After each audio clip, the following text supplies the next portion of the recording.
Good day mga idol!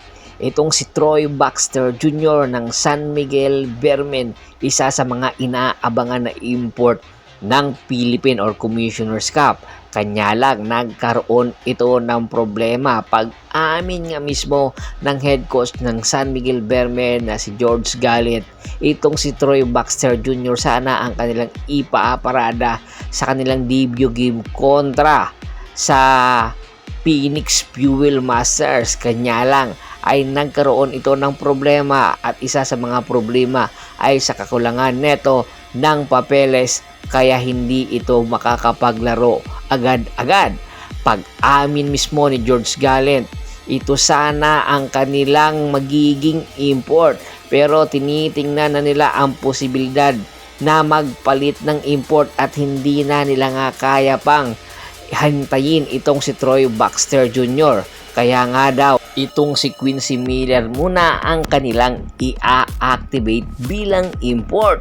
Si Quincy Miller kasi ito yung kanilang import sa East Asia Super League na posibleng maging import din sa Commissioner's Cup kung maganda ang ipapakita nitong si Quincy Miller. Pag-amin din ni Coach George Gallet, meron na silang tinitingnan na import na nandoon pa sa Amerika. Hinihintay pa ang mga release paper doon at kung sakaling planchado na ay palili pa rin nila at posible ito na ang kanilang ibabandera para sa buong Commissioner's Cup at hopefully makapag-complement ito agad kay Junmar Fajardo. Ito kasi ang tinitingnan nilang import, yung nakakapag-complement kay Junmar Fajardo at the same time merong outside shooting. Kitang-kita naman ang weaknesses ng San Miguel Beermen sa una nilang laban kontra sa Phoenix Fuel Masters na kung saan ang import nga ng Phoenix Fuel Masters ay merong outside shooting sa 3-point shot. Kaya nga nagkaroon ng problema, muntik pang matalo ang San Miguel Beermen sa laban na yon kontra sa Phoenix Fuel Masters. Samantala, ang Meralco Bolts naman tapos nga magkaroon ng injury ang kanilang original import na si Akil Mitchell.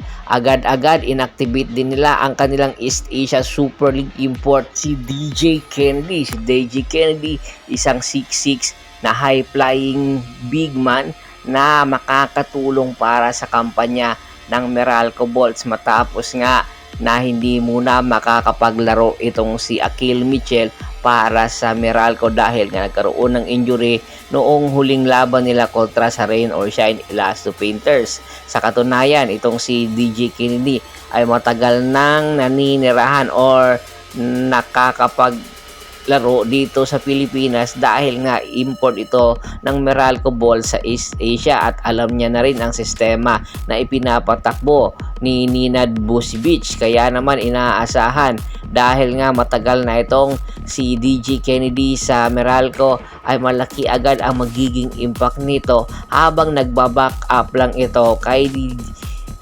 Akil Mitchell. Kaya inaasahan na mas lalong aangat ang kartada ng Meralco Bolts at ayon nga sa report, itong palang si DJ Kennedy ay teammate dati ni Justin Brownlee sa college days neto. At alam nyo ba, mayroon daw nilulutong trade transaction ngayon ang Meralco Bolts para mas lalong lumakas ang kanilang lineup. Kaya marami tuloy ang nag-aaban sino-sino ba ang posibleng pakawalan ng Meralco Bolts sa kanilang lineup at sino ang player na inaasinta or gustong kunin ng Meralco Bolts para magpalalim sa kanilang lineup para nang sa ganon ay makapasok muli ito sa finals at hopefully gusto nilang makatapat ang Barangay Ginebra. Samantala itong si Terence Romeo, marami ang nagtatanong nang may trade nga ito sa Terra Firma Jeep.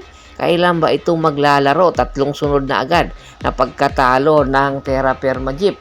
Meron kasing ulat na ito si Terence Romeo ayaw maglaro nga sa Terra Firma Jeep at posible daw ma-trade ito anytime sa Barangay Ginebra San Miguel na kung saan naghahanap nga ng isang scoring machine at posible maging second unit ng Barangay Ginebra San Miguel. Kung sakali mang matuloy itong si Terence Romeo sa Barangay Ginebra San Miguel ay mas lalong lalalim ang second unit ng Barangay Ginebra at posible maging scoring tandem ito ni Justin Brownlee.